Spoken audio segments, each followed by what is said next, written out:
그건 그런 뜻이 아니에요. 그것 뜻 강좌 42번째 시간을 시작하겠습니다.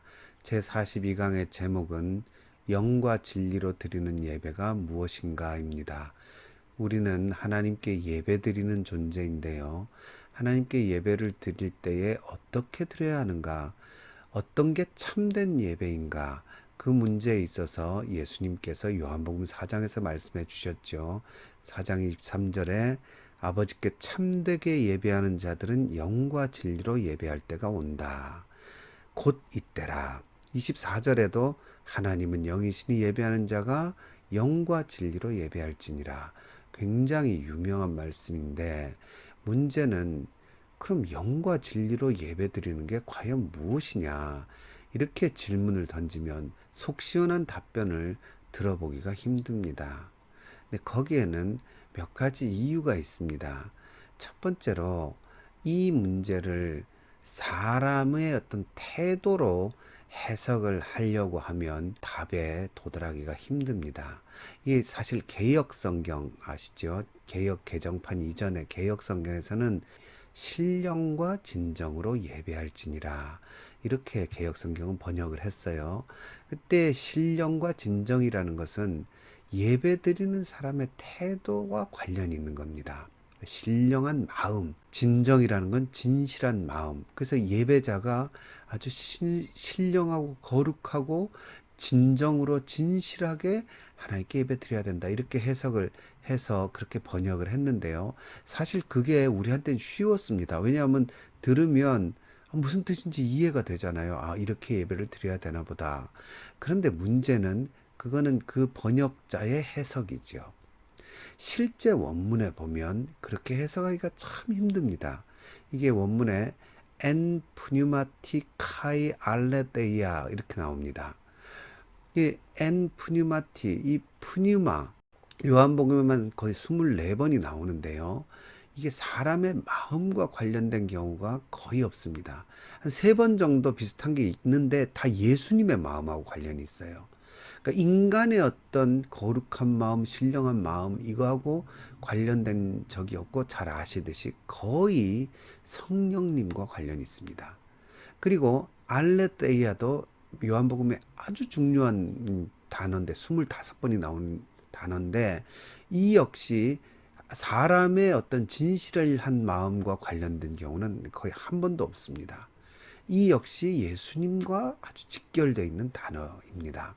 그렇기 때문에 이 엔 푸뉴마티카이 알레테이아를 신령과 진정으로 예배 드리는 사람의 어떤 마음 상태로 번역하기에는 굉장히 무리가 있습니다. 그렇기 때문에 그 이후에 번역한 개역 개정판에서는 그리고 다른 또 쉽게 번역한 새 번역 같은 것도 영과 진리로 이렇게 원문에 따라서 거의 직역에 가깝게 번역을 했죠. 그러다 보니까 원문에는 가까워졌는데 문제는 뭐냐면 뜻은 더 애매모호하게 되어버렸습니다. 영과 진리로 예배할지니라. 영과 진리로 예배하는 건 뭘까? 더 모호해진 거죠. 또 한 가지 이유가 있습니다.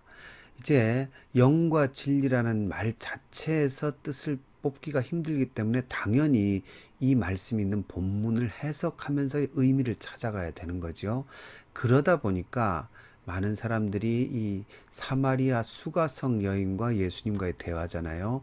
이 말씀을 해석을 하면서 한 가지 나름대로 중요한 포인트를 찾아낸 것 같이 생각했습니다. 그게 뭐냐면 20절에 우리 조상들은 이 산에서 예배하였는데 당신의 말은 예배할 곳이 예루살렘에 있다 하더이다. 그리고는 예배할 곳, 이 곳 장소라는 말을 착안을 해요. 그리고는 21절에 예수께서 이르시되 여자여 내 말을 믿으라. 이 산에서도 말고 예루살렘에서도 말고 너희가 아버지께 예배할 그 때가 이르리라 하는 이 말씀에서 장소라는 개념이 시간, 때로 바뀌었다. 그래서 이것은 이제부터 장소의 문제가 아니라 시기와 때의 문제다. 이렇게 이제 이야기를 해석을 이끌어 갑니다. 근데 문제는 뭐냐면 거기까지는 뭔가 굉장히 깊은 발견을 한 것 같아요. 그런데 그 다음에 그러면 그 때가 과연 뭐냐? 이제 그렇게 질문을 해야 되잖아요. 근데 그 질문에 대해서 또 제대로 된 답변을 우리가 들어보기가 힘듭니다. 그래서 그 때가 언제입니까? 곧 이때라. 곧 이때가 그럼 예배입니까? 그 참된 예배의 의미를 찾는데 이때가 답입니까? 굉장히 말이 안 되죠. 애매모호한 정도가 아니라 이건 아예 뭐 동문서답이 되어버리니까 이 장소가 아니라 때에 집중해야 된다는 이 해석의 차관도 결국은 3000% 빠져버려요. 엉뚱한 곳으로 빠져버려서 오히려 답이 더 모호해지지요. 그래서 이 문제의 답을 찾으려면요. 여인이 물었잖아요. 장소가 어딥니까를 물은 거예요. 예수님도 장소를 대답해 주셨다는 걸 우리가 알아야 됩니다. 장소를 물었을 때에 때를 이야기하셨어요. 그건 그 장소에서 드릴 때가 되었다는 거예요. 그 시간, 때가 장소를 대체하진 않지요. 그러면 장소, 이 산입니까? 저 산입니까? 했을 때 예수님이 이때부터는, 지금부터는, 이건 별개의 문제예요. 시간은 다른 장소를 이야기해 주셨다. 그러면 이 전체가 풀려나갑니다. 이제 저랑 같이 이 본문을 읽어 나가시면 이해가 금방 되실 겁니다. 이게 헬라어 원어를 우리말로 번역을 하다 보니까 번역이 잘못됐다고는 할 수 없는데 본래 헬라어 속에 있는 의미가 많이 사라져 버려서 그런 거예요. 20절에 보면 여자가 묻지요. 우리 조상들은 이 산에서 예배하였는데 당신들의 말은 예배할 곳이 예루살렘에 있다 하더이다. 그러죠. 자, 여기서 이 산에서 라는 말이 나오죠. 그 엔토 오레이 투토입니다. In this mountain입니다. n이 in이에요. 그 다음에 예루살렘에서 엔 예루살로모이스 이렇게 나옵니다. 이 또 n이에요. 그러니까 in 예루살렘입니다. 그러니까 이 산 안에서, 이 산 속에서, 아니면 예루살렘 속에서 예배를 드려야 되는데 어디서 예배를 드리는 게 맞습니까? 예수님께 그렇게 질문을 한 거예요. 장소를 물은 거죠. 장소를 물은 건 맞습니다.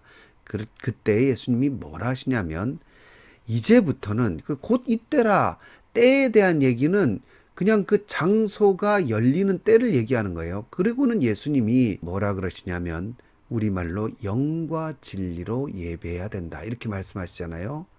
그 영과 진리로가 엔 푸뉴마티 카이 알레데이아 느낌이 오십니까?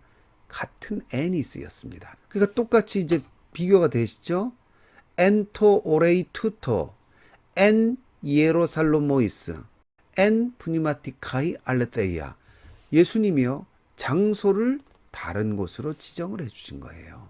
똑같은 n이라는 단어가 쓰였고 여자가 물었어요. In this mountain에서 예배드려야 됩니까? In 예루살렘에서 제루살렘에서 예배드려야 됩니까? 그랬더니 예수님이 In spirit and truth 안에서 예배를 드려야 된다. 이렇게 말씀하신 거예요. 어떤 진짜 장소, 물질적인 물리적인 장소에서 드리는 예배를 추상적인 개념으로 옮겨놨지만 장소는 같아요. 어딥니까? 영과 진리 안에서 이 산 안에서도 아니고 예루살렘 안에서도 아니라 영과 진리 안에서 예배 드려야 된다. 그럼 아까 이때라 뭐 때 이 중요하다고 찾아냈던 그 때와 시간은 뭐냐? 예수님이 말씀하신 이때부터 혹은 이 요한복음의 말씀이 이제 기록된 그때부터 혹은 이제 그 요한복음의 이 말씀을 읽은 이때부터는 예배를 어떻게 드려야 되느냐? 예루살렘도 아니고 사마리아도 아니고 원래 이게 사마리아 오경이라고 이 사마리아 사람들이 유대인들하고 사이가 안 좋았잖아요. 그 유대인들의 모세 오경을 변형시킨 게 사마리아 오경입니다. 거기 보면 십계명 끝에 그리심 산에서 예배를 드려야 된다는 조항을 사마리아 사람들이 집어넣은 거예요. 이 산 속에서도 아니고 그리심 산 속에서도 아니고 예루살렘 속에서도 아니고 예배하는 자가 영과 진리 속에서 예배를 드려야 된다. 그게 참되게 예배 드리는 거다. 그렇게 답변하신 겁니다. 하지만 문제는 아직 해결 안 됐죠. 그러면 영과 진리 속에서 예배드리는 건 또 뭐냐? 그 문제는 요한복음 안에서 그렇게 어렵지 않습니다. 요한복음에서 푸뉴마는 거의 성령을 의미합니다. 성령 안에서, 그리고 진리 안에서. 그 뜻 8강에 보면 성령의 사람은 바람처럼 자유로운가, 이런 강의가 있습니다. 그 강의를 한번 들어보시면 니고데모 이야기를 통해서 이 성령의, 요한복음의 성령에 대한 이야기들을 더 보실 건데, 이 요한복음의 성령은 아주 독특한 특징이 있습니다. 그게 뭐냐면 하나 보죠. 요한복음 15장 26절에 보면요, 내가 아버지께로부터 너희에게 보낼 보혜사 곧 아버지께로부터 나오시는 진리의 성령이 오실 때 그가 나를 증언하실 것이요, 이렇게 나오죠. 여기 특징이 뭡니까? 성령과 진리는 하나예요. 진리의 성령이죠. 아까 영과 진리, 이게 같은 말이에요. 그런데 성령이 뭘 하시느냐? 성령이 말한 진리가 뭐냐? 예수님에 대해서 증언하신다는 거죠. 16장 13절에도 보면 그러나 진리의 성령이 오시면 그가 너희를 모든 진리 가운데로 인도하시리니, 그러니까 진리의 성령이니까 진리로 인도하시죠. 근데 그 진리가 뭐냐? 쭉 14절에 그가 내 영광을 나타내신다. 예수님의 영광을 나타내시는, 그게 진리라는 거예요. 그리고 내 것을 가지고, 이게 나의 것으로부터, 직역하면 그렇습니다.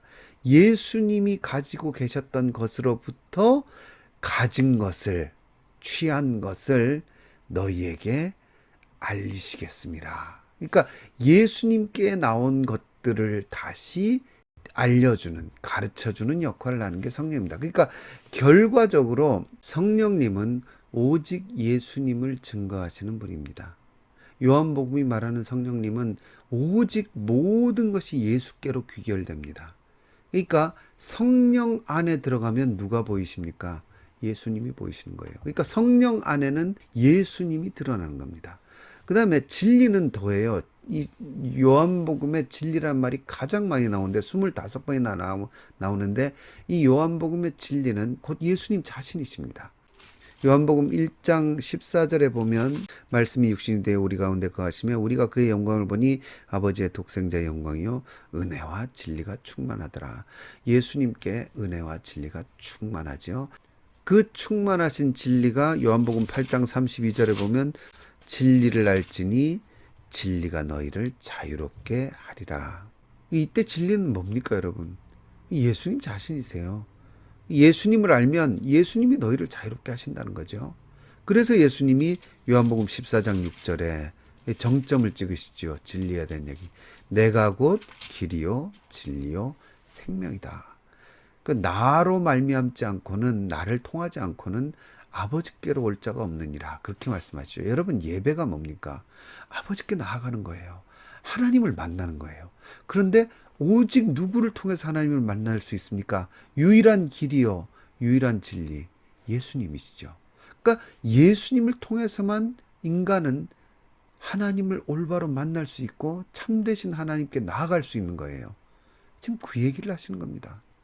엔 푸니마티카이 알레테이아, 이건 결국 진리의 성령이에요. 곧 예수님을 가르쳐주고 예수님을 깨우쳐주고 예수님을 향하고 예수님께 영광을 돌리고 더 나아가서 예수님 그 자체예요. 성령도 예수님의 영이지요. 그러니까 그 영과 진리 안에서 예배드린다는 건 뭐냐? 예수님 안에서 예배드린다는 겁니다. 오직 예수님의 이름으로 예수님께 힘입어서 예수님을 통하여 드리는 예배, 그 예배만이 하나님께로 나아가게 된다는 겁니다. 그래서 우리가 기도 드릴 때 어떻게 기도 드립니까? 끝에 그 예수님 이름으로 기도드립니다, 이렇게 하잖아요. 왜 예수님 이름으로 기도합니까? 예수님이 그렇게 하라고 그러셨어요. 이 요한복음에 몇 번이나 강조된 말씀인데, 요한복음 14장 13절에 보면요, 너희가 내 이름으로 무엇을 구하든지 내가 행하리니 이는 아버지로 하여금 아들로 말미암아 영광을 받으시게 하려 함이라. 내 이름으로 무엇이든지 내게 구하면 내가 행하리라, 이렇게 나오죠. 내 이름으로, 이것도요 n이 사용돼요. 엔토 오노마티무. 그래서 나의 이름 안에서 이런 뜻입니다. 미국 사람들은 in the name of Jesus 이렇게 기도 끝에 붙이죠. 그게 우리는 예수님 이름으로 그러는데 이 으로라는 말이 참 애매한 것 같아요. 도구격이잖아요. 안에라는 말은 좀 다르거든요. 근데 여하튼 아까 나온 대로 영과 진리 안에서 그 다음에 예수님의 이름 안에서 기도하라가 이게 본래 성경이 말하는 뜻이죠. 그래서 예수님의 이름 안에서 구하면 시행하신다는 건 뭡니까? 예수님을 통하여야 들으신다는 거예요. 그러니까 이게 뭐와 직결되냐면 예배와 직결이 되죠. 이 예배를 통하여 하나님을 만나잖아요. 근데 그 예배를 참되게 드리는 방법이 뭡니까? 영과 진리 안에서 드려야 된다. 즉 예수 그리스도 안에서 오직 예수님의 이름으로 예배를 드려야 하나님을 만날 수 있고 하나님이 들으시고 받으신다. 기도도 마찬가지다. 오직 예수님의 이름 안에서 기도 드릴 때 하나님이 받으신다. 그러니까 모든 것이 예수님을 통해서 되어질 때에 그게 진짜 예배고 기도다. 요한복음 그 얘기를 하고요. 그래서 여러분 예수님이 성전을 뭐라고 표현하십니까? 이 마가복음과 마태복음에 나오는데요. 성전은 만민이 기도하는 집이다. 내 집은 기도하는 집이다. 예수님께서 그렇게 가르쳐 주시거든요. 그러니까 성전은 예배하는 곳이잖아요. 근데 그 예배의 본질에 기도가 있죠. 이게 상통하는 거예요. 근데 둘 다 뭡니까? 하나님을 만나야 되는 거예요. 하나님께 상달이 돼야 되는 거예요. 그때에 요한복음은 예배도 기도도 하나님께 상달되는 건 오직 예수님을 통해서만 가능하다는 거예요. 그래서 요한복음 3장에 보면 예수님이 성전에서 장사꾼들을 내쫓는 장면이 있는데 요한복음에는 내 집은 만민의 기도하는 집이라는 말씀은 없어요. 그런데 더 놀라운 말씀이 있습니다. 그게 뭐냐면 요한복음 2장 13절에 유대인의 유월절이 가까운지라 하면서 쭉 예수님이 14절에 성전 안에서 소와 양과 비둘기 파는 사람들과 돈 바꾸는 사람들이 앉아있는 것을 보시고 노끈으로 채찍을 만드사 양이나 소를 다 성전에서 내쫓으셨다. 그러니까 18절에 이에 유대인들이 대답하여 예수께 말하기를 내가 이런 일을 행하니 무슨 표적을 우리에게 보이겠느냐. 예수께서 대답하여 이르시되 너희가 이 성전을 헐라 내가 사흘 동안에 일으키리라. 그리고는 21절에 그러나 예수는 성전된 자기 육체를 가리켜 말씀하신 것이라. 그러니까 무슨 말씀입니까? 사흘 만에 부활하신 예수님의 몸, 그 예수님의 부활 사건이에요. 십자가와 부활 사건. 그 예수님의 구원과 사랑이 담긴 예수님 자신의 못 박히신 몸. 예수님 자신이 성전이시라는 거예요. 그러면 정확하게 맞아떨어지죠. 영과 진리로 예배한다는 건 예수님 안에서 예배하는 건데 왜 예수님 안에서 드리는 예배가 진짜 예배냐? 진짜 성전이 예수님이시기 때문이다. 그죠? 그러니까 예수님 안에서 드리는 게 진짜 성전 안에서 드리는 예배고 참되게 하나님께 상달되는 예배다. 요한복음은 그 얘기를 하고 있는 겁니다. 그러면 왜 예수님은 때를 이야기하셨느냐? 이때라 이런 말씀하시잖아요. 예배할 때가 오는데 곧 이때라 이렇게 말씀하세요. 그게 뭐냐면 이건 요한복음을 이해하면 됩니다. 요한복음은 때의 전환을 얘기할 때가 많아요. 그 때가 언제냐면요. 요한복음에서 긍정적인데도 불구하고 그들의 시대는 같다 이렇게 나오는 게 세례 요한과 모세입니다. 여러분 세례 요한이 굉장히 중요한 존재로 나오고요. 여러분 그거 아십니까? 지금도 세례 요한을 거의 신급으로 믿는 종교가 있어요. 만다교라고 있습니다. 뭐 교인이 많지는 않은데 여하튼 그들은 예수님을 가짜 선지자라 그러고 세례 요한을 진짜 선지자로 믿습니다. 이건 제가 나중에 세례 요한의 세례만 알더라 이런 이야기가 있잖아요. 사도행전에 그걸 제가 한번 강의를 하면서 더 얘기를 하겠지만 세례 요한이 비추던 빛이었는데 너희가 잠시 그 빛에 있기를 즐거워하였다. 예수님 그렇게 말씀하시죠. 그 말은 세례 요한이 대단한 존재였다는 걸 얘기하면서 동시에 그 빛은 이제 끝났다는 얘기예요. 그리고 누가 오셨습니까? 예수님이 오시죠. 그러니까 요한복음의 세례 요한은 계속 나는 그리스도가 아니라고 얘기합니다.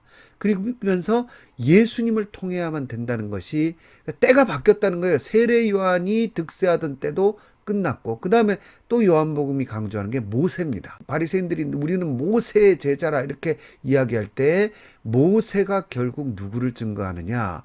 예수님을 증거한 사람이다. 모세를 믿었으면 나를 믿어야 된다면서 모세의 때도 끝났다는 것을 요한복음이 얘기합니다. 이 대시대의 전환을 얘기하고 그게 사실은 가나 혼인잔치 이야기의 핵심입니다. 새 시대가 도래했다는 거죠.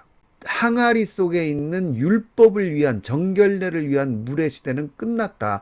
예수님이 주시는 포도주의 시대가 되었다. 그 선언으로 예수님이 기적을 표적을 시작하시죠. 그러한 맥락이 그대로 이어진 게 바로 이 예배입니다. 그러기 때문에 이제는 곧 이때부터는 세례 요한이나 모세의 율법이나 이걸 통해서 예배 드리는 때가 아니고 지금은 오직 예수 그리스도를 통해서 예수님의 은혜와 사랑 안에서 드리는 예배만 하나님 받으신다 이거죠. 영과 진리 안에서, 즉 오직 예수님 안에서 예배하여라. 하나님은 영이시니 너희가 오직 예수 안에서 예배 드려야 된다. 예수님의 말씀이 영이라고 나오거든요. 그러니까 예수님의 말씀을 듣고 믿고 변화된 사람들이 예수님 안에서 드리는 예배가 영이신 하나님께 드려지는 예배고, 이제부터 영과 진리로 예배드리는 예수님 안에서 예수님의 이름으로 드리는 예배가 시작되었으니 이때부터는 오직 예수님만이 길이요 진리요 생명 되시고 예수님 이름으로 드리는 예배만이 하나님께 상달된다. 그러한 선언이 바로 영과 진리로 예배할지니라의 의미입니다. 오늘은 여기까지 하겠습니다. 감사합니다.